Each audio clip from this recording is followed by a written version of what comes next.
حضرت ابو ہریرہ رضی اللہ عنہ سے روایت ہے کہ رسول اللہ صلی اللہ علیہ وآلہ وسلم نے فرمایا کہ کوئی عورت اپنی بہن سوتن کی طلاق کا مطالبہ نہ کرے تاکہ اس کے لیے نکاح کی جگہ بنے، اس سے بلکہ نکاح کرے، کیونکہ جو اس کے مقدر میں ہے اس کو ملے گا۔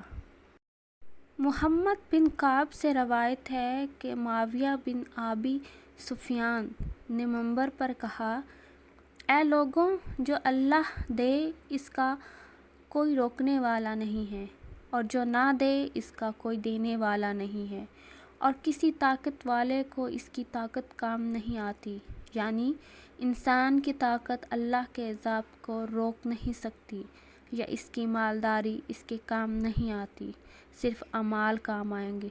جس شخص کو اللہ بھلائی پہنچانا چاہتا ہے اس کو دین بھی سمجھاتا ہے اور علم فقہ دیتا ہے۔ اور پھر حضرت معاویہ نے فرمایا، میں نے ان کلمات کو رسول اللہ صلی اللہ علیہ وآلہ وسلم سے انہی لکڑیوں کے منبر پر سنا۔ امام مالک سے روایت ہے کہ پہلے زمانے میں لوگ یوں کہا کرتے تھے کہ سب خوبیاں اس اللہ کے لیے ہیں جس نے ہر شے کو جیسا چاہا پیدا کیا اور وقت مقرر کر دیا ہے، اس سے پہلے کوئی چیز نہیں ہو سکتی۔ مجھ کو اللہ کافی ہے، ایسا کافی ہے جو دعا سننے والا ہے، اور اللہ کے سوا کوئی نہیں جس سے دعا کی جائے۔ جب تک کسی آدمی کا رزق پورا نہ ہو وہ نہیں مرتا، لہٰذا طلب رزق میں صبر اور وقار پیدا کرو۔ عقیدہ تقدیر پر ایمان انسان کو کوشش پر آمادہ کرتا ہے کہ اللہ تعالیٰ نے اسی کے لیے عزت، رزق اور کامیابی کے جو فیصلے رکھے ہیں ان کے حصول کے لیے وہ جدوجہد کو اپنائے۔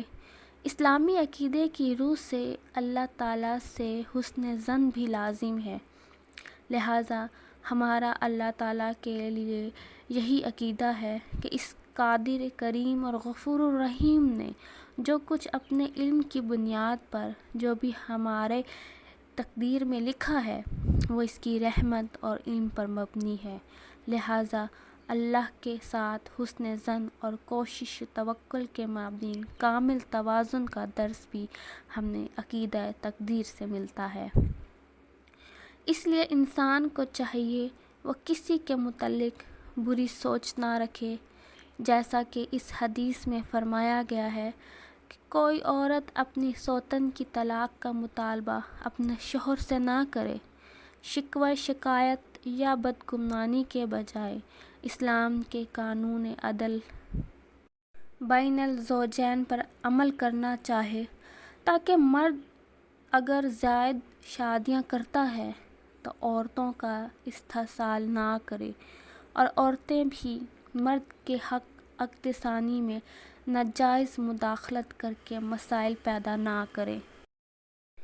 سورج، چاند، ستارے اپنے اپنے مدار میں گردش کرتے ہیں، اسی طرح مرد و عورت بھی تمدنی زندگی میں اپنے اپنے دائرۂ کار میں رہتے ہوئے ایک پرامن اور احترام باہمی کی بنیاد پر زندگی کو سفر خوشگوار بنائیں۔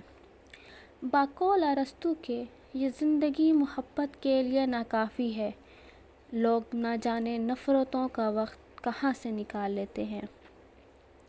اللہ تعالیٰ نے مرد کو بعض ناگزیر رحمتوں کی بنا پر 1 تا 4 تک شادیاں کرنے کی مشروط اجازت دی ہے، لازم حکم نہیں دیا۔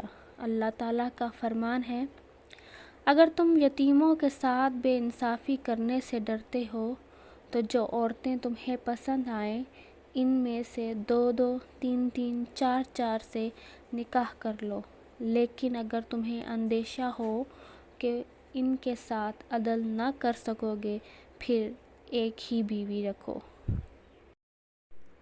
مرد اگر 1 سے زائد شادیاں کر کے بیویوں میں عدل نہیں کرتا تو دنیا میں عدالتی سزا کے ساتھ ساتھ وہ آخرت میں سزا کا بھی مستحق ہوتا ہے۔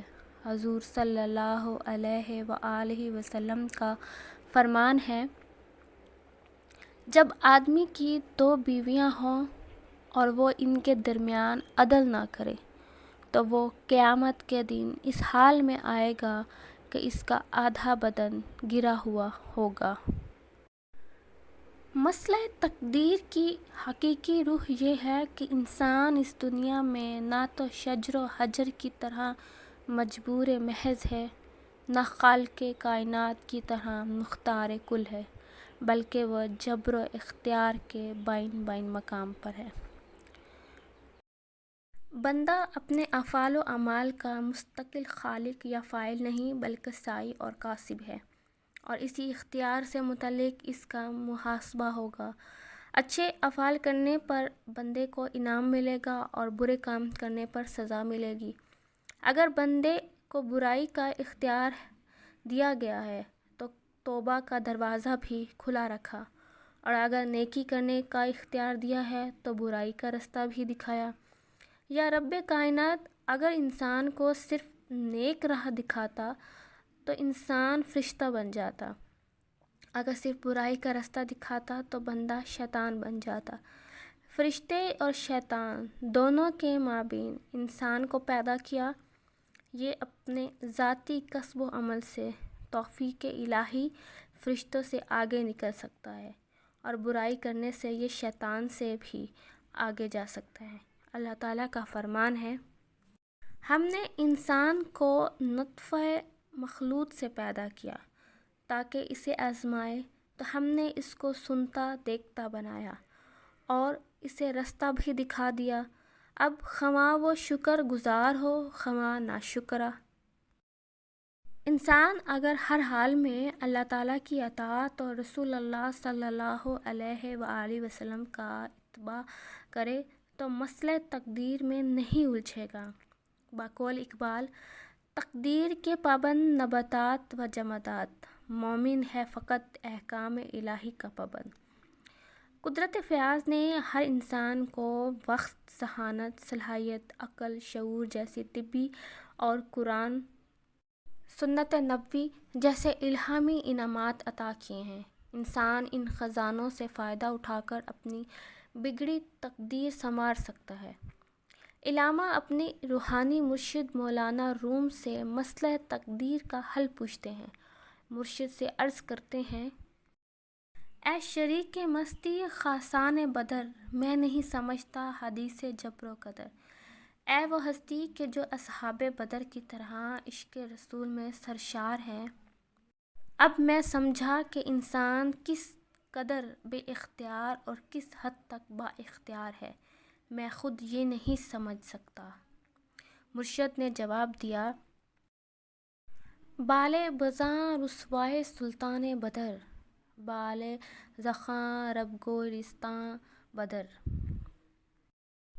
اللہ تعالیٰ نے باز اور کوے دونوں کو یکساں قوت پرواز اور میدان پرواز فضا عطا کی۔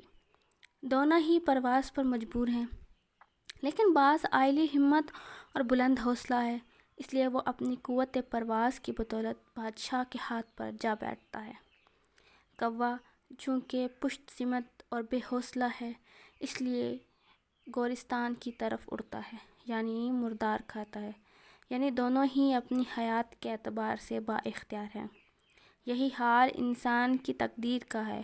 مسئلہ تقدیر میں بحث کرنے کے بجائے صحیح اور عمل میں مشغول رہنا چاہیے۔